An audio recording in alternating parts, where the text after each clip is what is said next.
Here's a reframe if you're struggling with bad habits. Have you ever asked the question, what are your habits actually doing for you in a positive way? Maybe it's something like watching pornography, smoking, eating junk food, being addicted to certain emotions like anger or resentment, even things like overthinking as well. And you can ask, what are these things like really helping me with or trying to protect me from in a positive way? You've probably already noticed in your own experience that resisting something or clinging or grasping doesn't really work as a strategy. You know, it's like, oh, I gotta stop procrastinating, but the procrastination carries on.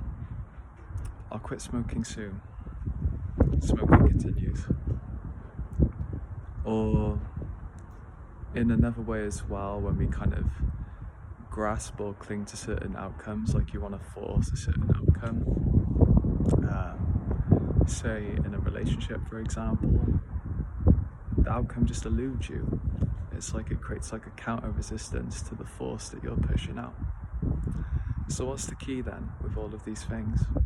How do we make headway on the sort of negative or unhelpful patterns in our lives in a way that actually like works and gives us more peace? Well, I think it's simply a matter of coming to terms with it and accepting what's going on.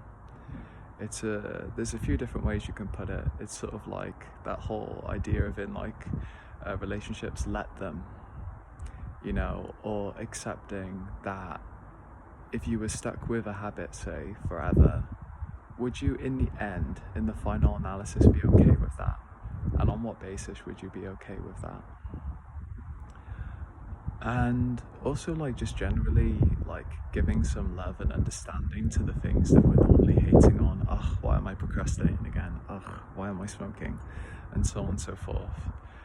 What if actually we started to bring like some open attention, more acceptance and more compassion to those things?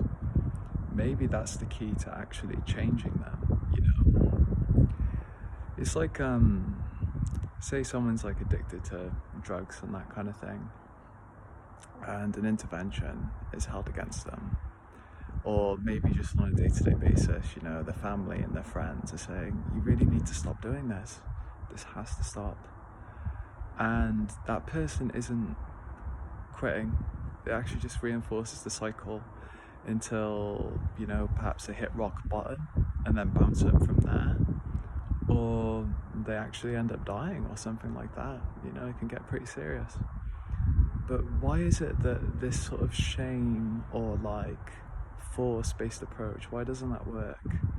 It's because, and this is true for each of us internally as well, it's because people are looking to be like seen and accepted for who they are. They're resisting being controlled and being forced. People don't like being controlled and forced. We all like to be seen and understood. And we want to feel related to as well. So when we attack ourselves and when we attack other people, when we try to control ourselves and control other people, it's normally counterproductive. It's well-intentioned, but it's counterproductive. So my invitation to you then is, whatever you're wrestling with in terms of, you know, habits or patterns that aren't serving you in the long run, is what if you kind of reframed it all? What is this actually doing for me? What does it protect me from? How did this form to help me in this well-intentioned but limited way? What if I opened up to being at peace with this habit or pattern, just in general?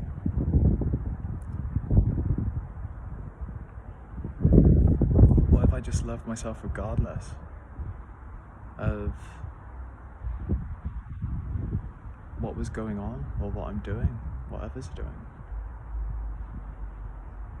And maybe, this is sort of the irony, and maybe that actually happens to be the key to the change happening. But we also have to mean it at the same time. You can't fake compassion for yourself. You can't fake understanding for yourself. But you have to go through it. And then that's where the magic happens. That's when the change happens. So yeah, I hope this is some helpful thoughts for you. Hopefully a helpful reframe. And yeah, if you found this helpful, please give my channel a follow. I'd love to have you on board. And hopefully we can learn and grow together more. Thank you so much and have a good day.